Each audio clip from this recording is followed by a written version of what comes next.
Welcome back mga uncle for today's video. Itong Toyota Wigo, papalitan natin itong kanyang stock head unit ng Android head unit na 10.1 inches. So, intro, pasok!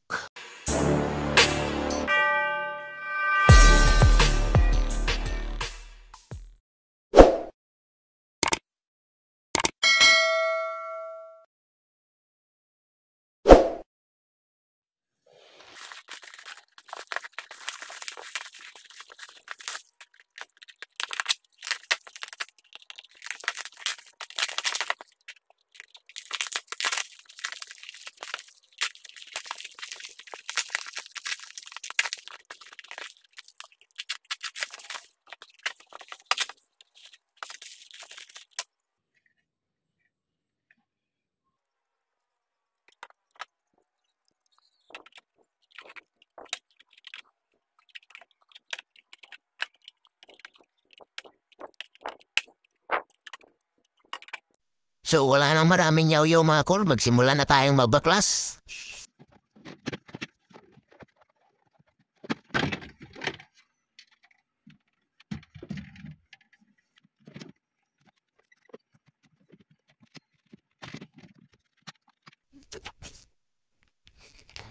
Etong dalawang aircon vent, ilipat natin dito mamaya. Yan. Pati din tong mga aircon controls. Tanggalin na natin tong mga screws, tapos lipat natin dun sa bagong frame.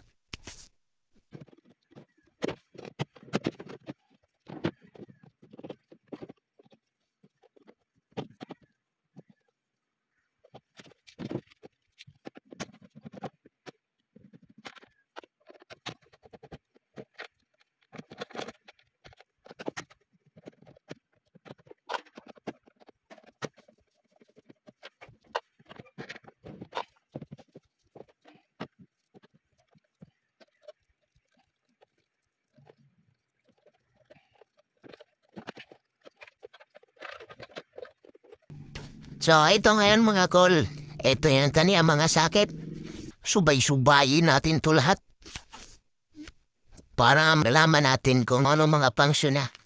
Kailangan din natin pagganahin itong ganyang steering control. So, simulan na natin. A few moments later. Para hindi na tayo mahirapan sa kalisod mga kol sa pagsubay-subay sa mga wires dito. Bumili na lang tayo ng kanyang harness. Yan no? Diretso salpak na to. Wala ka nang hihiwaing wire dito. As in, plug and play na lang. So, konting kaalaman lang mga kol, review ko lang sa inyo. Yung mga function ng mga sakit dito. So, dito tayo mag-umpisa. Ito yung kaniyang partner. Yan.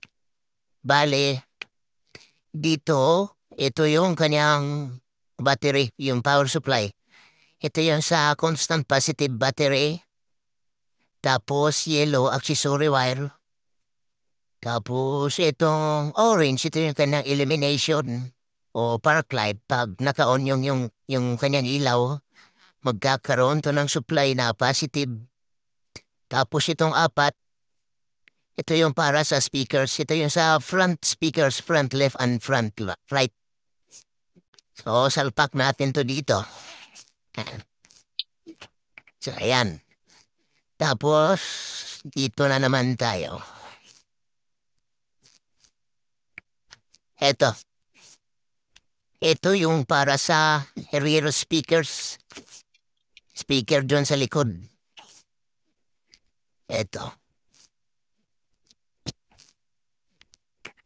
Sunod. Ay. Eto.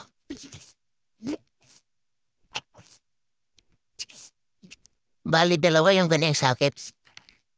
Kasi pag hindi magkasya dito, itong isang gagamitin natin. So mayroon siyang tatlong wire. So itong tatlong wire, ito yung para sa steering controls. Ito yung kanyang ground.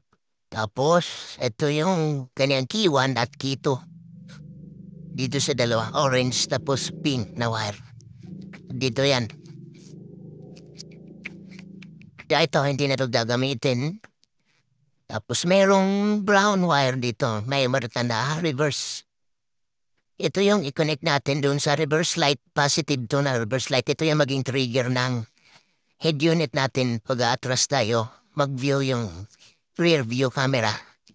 Tapos itong socket na to ay para sa radio antenna.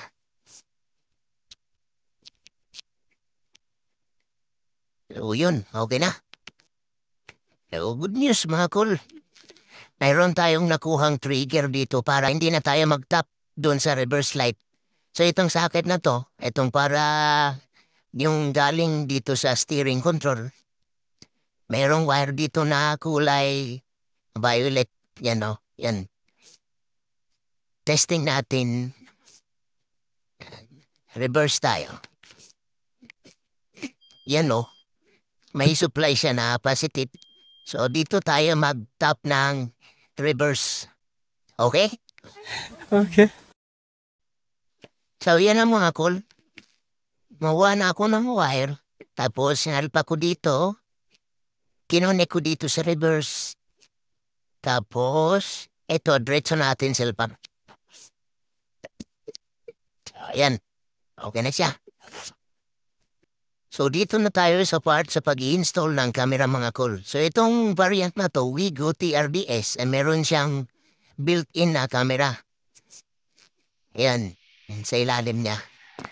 Ang gusto ko sana mangyari dito ay gagamitin natin itong kanyang stock na camera. Pero hindi natin pwedeng gamitin kasi itong camera na to ay 6 volts lang ang supply.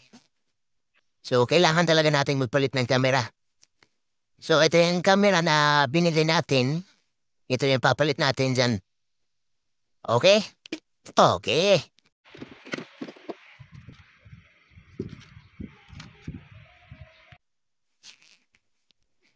Ito na yung wire ng camera na pinalit natin. Tapos, idugtong natin dito. Salpak natin. Tapos, dito natin padaanin sa ilalim. Dito natin palusutin. Tapos dito padaanin natin hanggang makarating doon sa harap ng sa likod ng stereo. Okay? Okay. Ang kanyang GPS antena mga call ay padaanin natin dito. Yan. Palusutin natin yung wire dito sa ilalim. Hanggang dito. Hanggang sa lulusot sa dito. Ito yung kanyang lulusot natin. So, ito na mga call. Patapos na tayo. Masalpag natin itong kanyang mga sakit. So ito yung RCA na galing dun sa camera sa likod. Tapos, ito yung kanyang trigger, reverse trigger. Tap dito sa socket na may violet na wire. Yan. Tapos ito, salpak na din sa head unit natin, sa Android head unit. Tapos, ito yung kanyang mga USB cable dalawa. Tapos, GPS antenna. Papunta dun. Yan. Tapos ito, ang kanyang dalawang USB slot. Dito natin pinadaan sa ilalim. Tapos, ito na yung kanyang frame. I-install na rin natin yung kanyang head unit dito. Tapos, yung aircon control, hazard. Install na natin. Tingnan natin yung likod. So, ayan. Yung kanyang likod. Aircon vent. Nalipat na din natin. Tapos yung head unit. Salpak na natin at testing natin.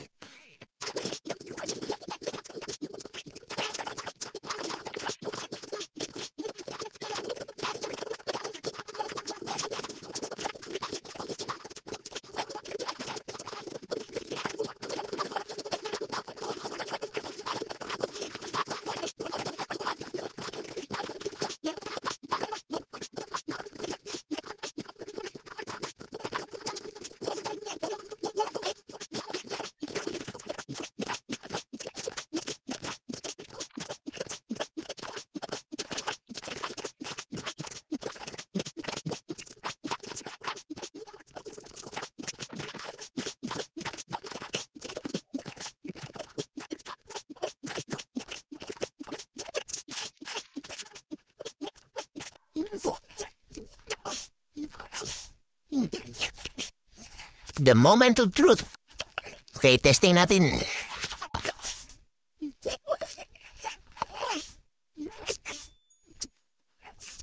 Yun.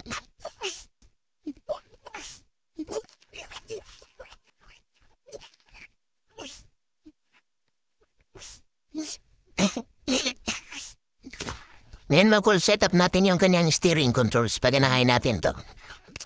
Punta tayo dito sa settings. Car settings. Tapos, dito sa factory general. Tapos, enter steering wheel control setting interface. Yan.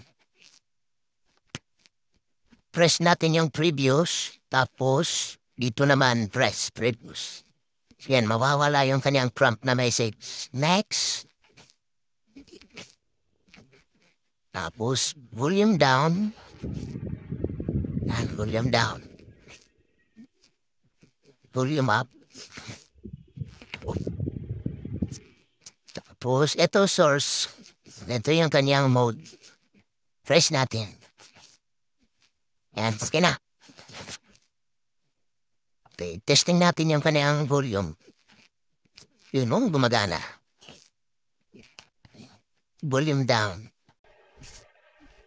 Tapos, try natin mag-play ng music.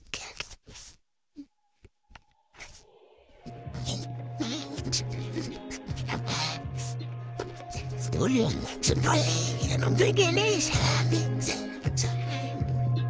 Next.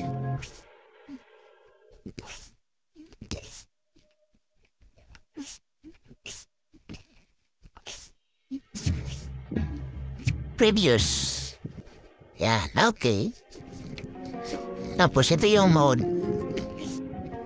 Yan o.